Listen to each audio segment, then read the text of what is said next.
Selamat siang teman-teman semuanya. Pada kesempatan kali ini kami dari kelompok 7 akan menjelaskan pemaparan materi kami mengenai administrasi produksi dan operasi. Selamat menyaksikan. Administrasi produksi dan operasi adalah kegiatan yang berkaitan dengan pengelolaan secara sistematis seluruh proses produksi barang dan jasa mulai dari perencanaan, pengorganisasian, pelaksanaan hingga pengawasan agar hasil yang diperoleh sesuai dengan tujuan perusahaan yaitu efisien, efektif, dan berkualitas. Produksi merupakan kegiatan yang menghasilkan barang atau jasa, yaitu mengubah barang mentah menjadi produk jadi, yang memiliki nilai guna. Operasi adalah sistem kerjasama atau proses pengaturan sumber daya agar kegiatan produksi dapat berjalan tertib, efisien, dan optimal.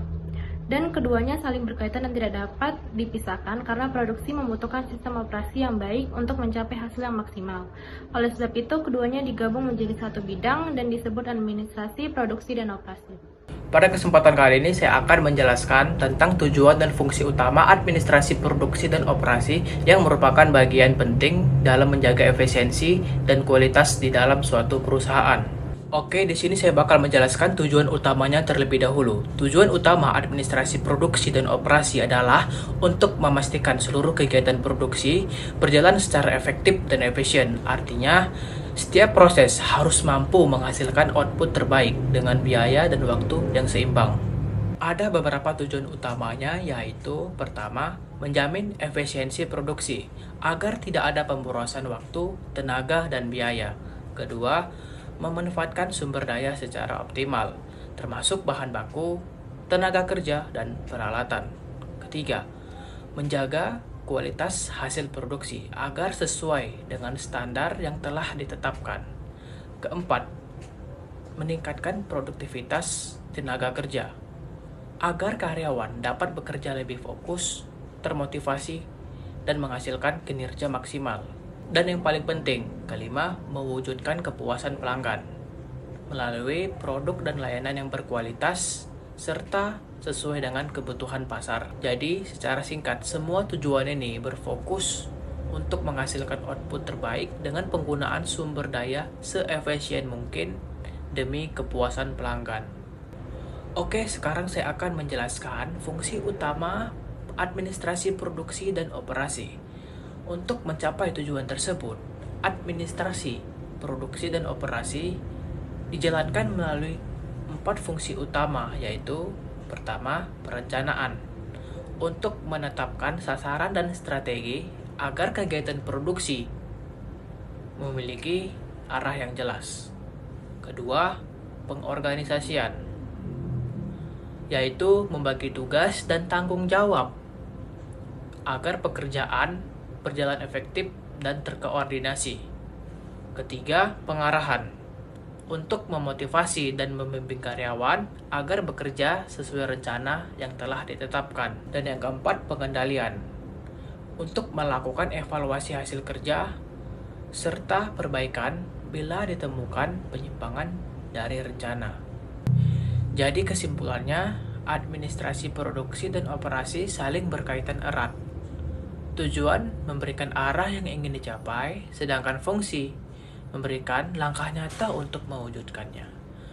Jika keduanya seimbang, maka perusahaan dapat mencapai efisiensi tertinggi, kualitas produk yang unggul, dan kepuasan pelanggan yang maksimal.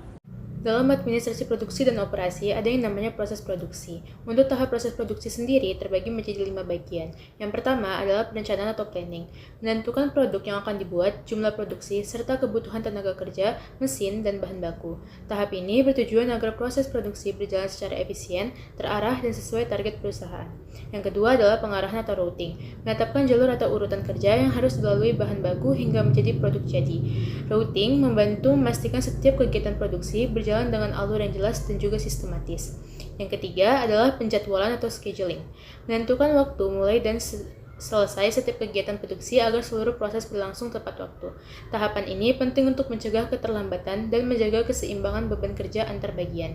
Yang keempat adalah pelaksanaan ataupun dispatching, melaksanakan seluruh rencana yang telah disusun, termasuk pembagian tugas kepada setiap bagian produksi. Tahap ini menuntut koordinasi yang baik antara bagian administrasi dan bagian pelaksana di lapangan. Dan yang kelima adalah evaluasi dan tindak lanjut ataupun follow up. Mengevaluasi hasil produksi untuk mengetahui kendala dan mencari solusi perbaikan di proses berikutnya. Evaluasi menjadi dasar peningkatan efisiensi dan efektivitas dalam sistem produksi perusahaan. Di sini saya akan menjelaskan mengenai jenis-jenis produksi dalam administrasi produksi dan operasi. Secara umum, produksi itu dibagi menjadi 3 bagian, yaitu berdasarkan cara pengolahannya. Ada secara ekstraktif, yaitu mengambil langsung dari alam, contohnya pertanian dan pertambangan. Yang kedua ada produksi analitik, yaitu membuat satu bahan menjadi beberapa barang baru, contohnya minyak mentah yang diolah menjadi bensin dan solar. Ketiga ada produksi sintetik, yaitu menggabungkan beberapa bahan untuk membuat satu produk baru. Yang keempat adalah produksi assembling, yaitu menggabungkan beberapa komponen untuk membuat satu barang baru. Nah, yang kedua ada produksi berdasarkan jumlah produksinya. Produksi massal, yaitu yang dilakukan secara terus-menerus dalam jumlah besar. Ada produksi terputus yang dilakukan sesuai pesanan tertentu. Yang ketiga ada produksi berdasarkan tujuannya. Produksi ini bisa ditujukan untuk dijual ke pasar dan untuk digunakan sendiri.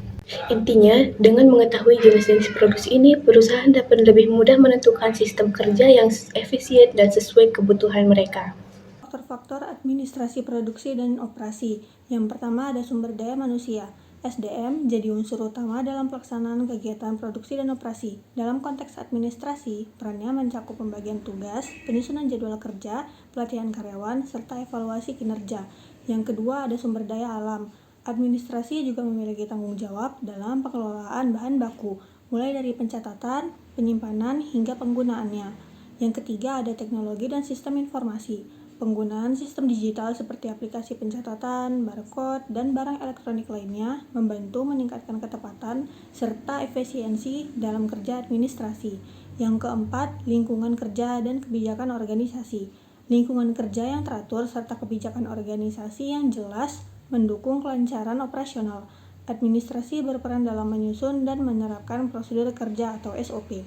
Apa saja masalah yang umum terjadi dalam administrasi produksi dan operasi? Yang pertama, kurangnya koordinasi antar bagian. Masalahnya, besar kemungkinan terjadi miskomunikasi antara bagian produksi, gudang, dan administrasi, sehingga data stok, jadwal produksi, atau laporan jadi tidak sinkron. Solusi yang dapat dilakukan adalah menerapkan sistem komunikasi yang terpusat seperti misalnya software atau aplikasi internal agar setiap divisi dapat mengakses dan memperbarui data secara real-time. Yang kedua, pencatatan dan dokumentasi manual. Masih banyak perusahaan yang melakukan pencatatan manual seperti menggunakan buku catatan, sehingga rawan terjadi kesalahan input maupun kehilangan data. Solusinya, proses administrasi sebaiknya didigitalisasi melalui penggunaan sistem data komputer untuk meningkatkan ketelitian dan keamanan informasi. Yang ketiga, pengelolaan sumber daya manusia yang kurang efisien. Masalah yang terjadi biasanya pembagian kerja tidak merata, absensi tidak terpantau dengan baik, dan pelatihan karyawan jarang dilakukan.